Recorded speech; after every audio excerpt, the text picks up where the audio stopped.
মাছগুলো ভাজা হয়ে গেছে, তুলে নিচ্ছি।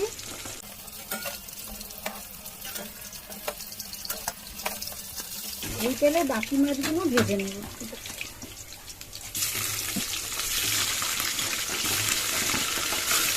ওই মাছ ভাজা তেলের মধ্যে একটু গোটা গরম মশলা দিয়ে দিলাম, তারপরে দেবো পেঁয়াজ কুচি,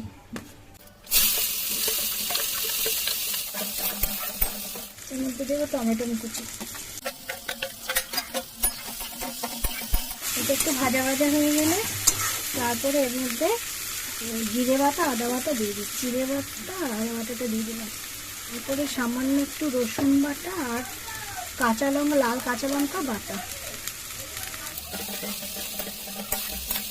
লবণ, হলুদ দিয়ে দিচ্ছি।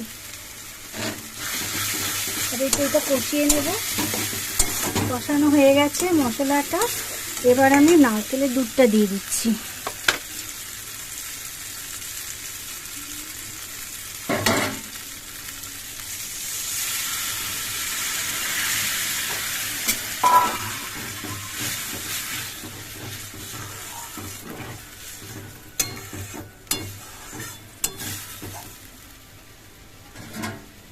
ঢাকা দিয়ে দিচ্ছি,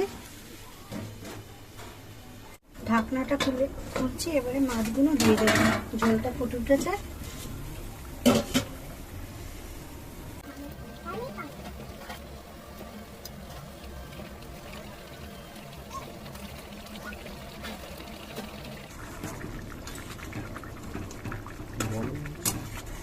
আর একটু ঢাকা দিয়ে রাখছি, একটু পরে নামিয়ে দেবো। একটু ধনেপাতা দিলাম, অনেকে দেয় না মালাইকারিতে, কিন্তু আমি একটু ধনেপাতাটা দিতে ভালো পছন্দ করি। একটু ধনেপাতা দিলে ভালো লাগে, তাই ধনেপাতাটা দিলাম।